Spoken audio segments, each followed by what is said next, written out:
আসসালামু আলাইকুম প্রিয় বন্ধুরা, রাজশাহী থেকে স্বাগত জানাচ্ছি। আমি তানভীর সজীব। এই মুহূর্তে আমি আছি রাজশাহী নগরীর টিকাপাড়া ঈদগাহ এলাকায়। আপনারা ইতিমধ্যে জেনেছেন গত 16 ডিসেম্বর থেকে আজ অবধি আপনাদের সহযোগিতায় প্রায় 40 জন মানুষের মাঝে কম্বল হস্তান্তর করা হয়েছে, যা আপনাদের সহযোগিতা ছাড়া কখনোই সম্ভব হতো না। আজকে আনুমানিক বাজে প্রায় 12টা। আজ সকাল থেকে রাজশাহীতে অনেক শৈত্যপ্রবাহ এবং শীত শীত অনুভব হচ্ছে। আমার কাছে শীত বস্ত্র বা কম্বল বেশি আর নাই, খুব অল্প কিছু আছে।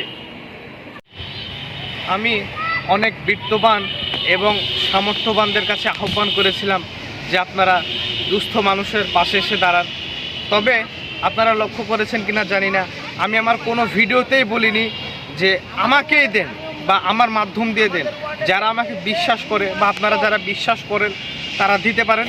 যদি বিশ্বাস না করেন তাহলে আপনি আপনার পাশে যে থাকে বা আপনি নিজ উদ্যোগে আপনি শীতার্তদের পাশে এসে দাঁড়াতে পারেন।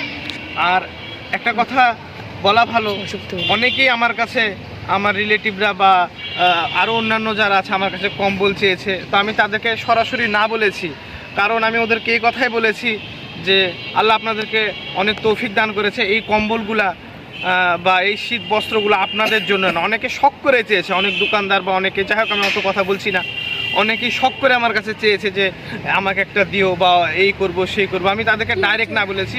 তো আপনারা যদি আমার পরে মন খারাপ করেন বা রাগান্বিত হন তাহলে আমার কিছুই করার নাই বা কিছুই বলার নাই, কারণ আপনাদেরই অর্থ আমি লোক বুঝে, কারণ আমি সারা শহরে ঘুরে বেড়াই। যেহেতু আমি একটা মার্কেটিং বিজনেসের মধ্যে আছি, সারা শহর আমাকে ঘুরে বেড়ানো লাগে এবং দেখার পর বা অনুভব করার পর আমি সেই মানুষের হাতে শীত বস্ত্র বা কম্বলগুলো তুলে দিয়ে থাকি। যখন আমার মনে হয় তখনই আমি তার হাতে তুলে দিই, তার আগে আমি কখনোই তুলে দিই না।